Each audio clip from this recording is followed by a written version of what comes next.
Hey, welcome back. So glad you've chosen to watch this, listen to this, whatever you're doing, reading this. You're glad you come back. We're in the middle of talking about blind spots. And if you missed the first episode of Blind Spots, go back and check it out. Really kind of defining what blind spots are, blind spots versus weaknesses, right? But now here we are in our second week of this, and we're more talking about how to identify your blind spots. There's internal evaluations and external evaluations. External we're going to cover next week. Internal we're going to cover this week. Mm-hmm. So tell us a little bit about it.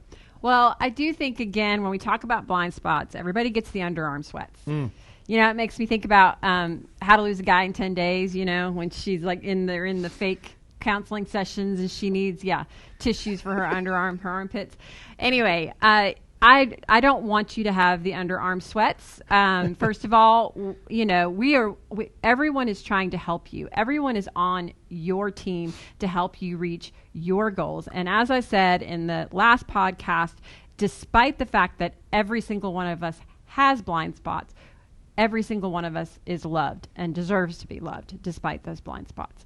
But at the same time, we know you're here because you want to move forward. And so that's what we're going to help you do. How do we help you identify your blind spots? Well, this week might feel a little easier because we're going to give you internal resources. In other words, ways that you personally can research, reflect, think about what are my blind spots? And then in next week's podcast, we're going to dive into how you can involve others around you external resources to help you identify those blind spots.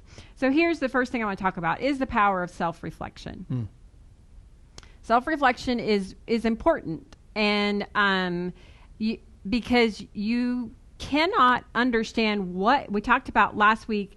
It's the blind spot is the discrepancy between how you see yourself and how others see you. Well, if I haven't sat long enough to define how I see myself, it's very difficult to even see the gap to begin with. So self-reflection is that part of kind of how do I see myself and where am I? I think one of the first easy ways at practical tips is recording yourself.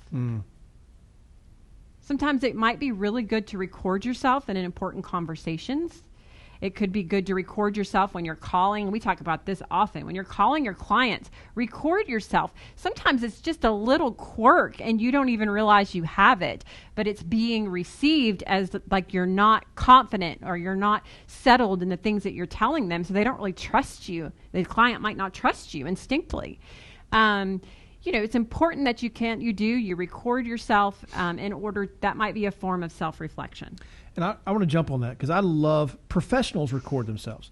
Golfers record themselves. Professional athletes, college athletes watch film and they see what happened, right? Like that's a way of picking up on things that you might be doing wrong or that you don't even know you're doing wrong. That's right. I was, and going back in my history, when I was still in the field and calling clients and booking appointments, I got into a stretch, we often all do, where you're just not booking appointments. You're not making sales. And it can be really frustrating and scary because we're commission only. But I was role-playing my phone script with a friend of mine. And he said, you give kind of a creepy laugh in your in your phone script. And I said, no, I don't. He said, yes, you do. And so we did the script again. He said, did you hear it? I was like, no. What are you talking about?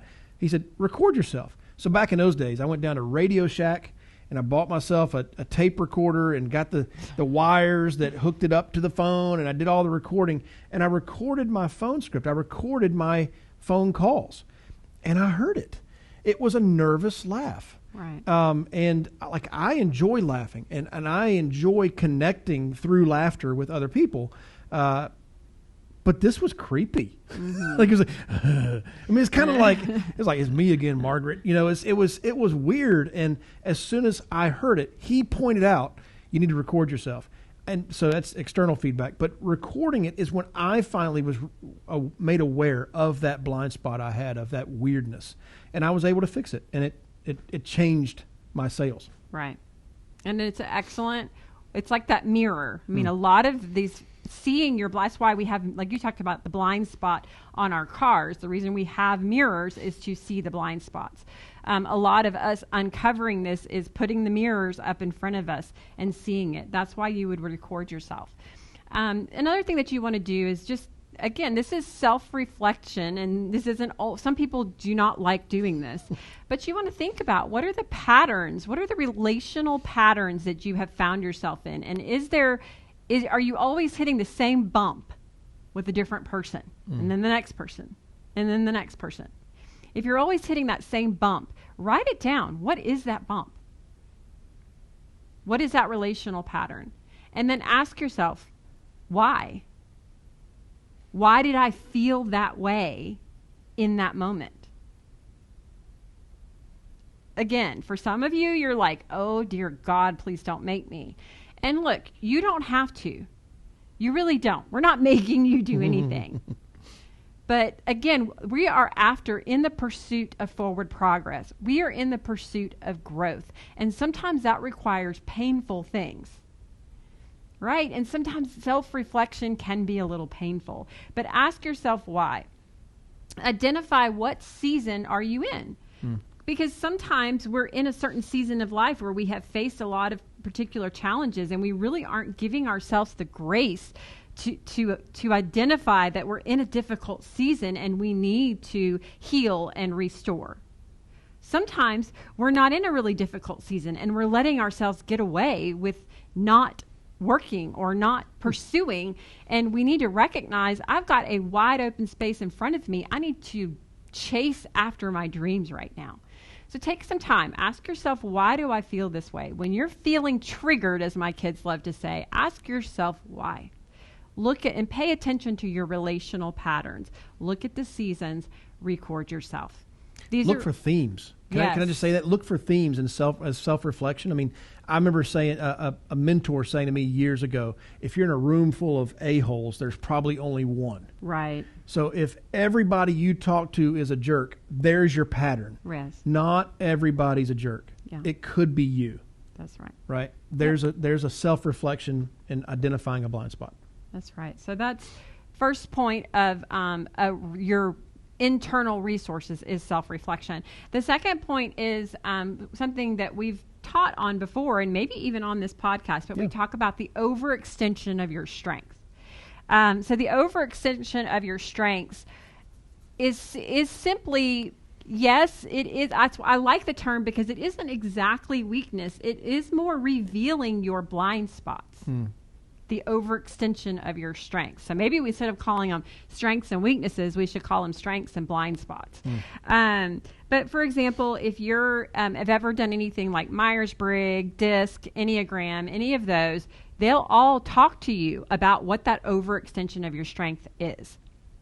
And I went online and looked at mine. I found this website where it was for Myers-Briggs, for example. And I could go through any of these, but it talks about, for me, when I test with Myers-Briggs, I'm an INFJ. Well, again, we talked about this in the first podcast, but it says you often get caught up in your own inner world and struggle to be consciously aware of many outside things.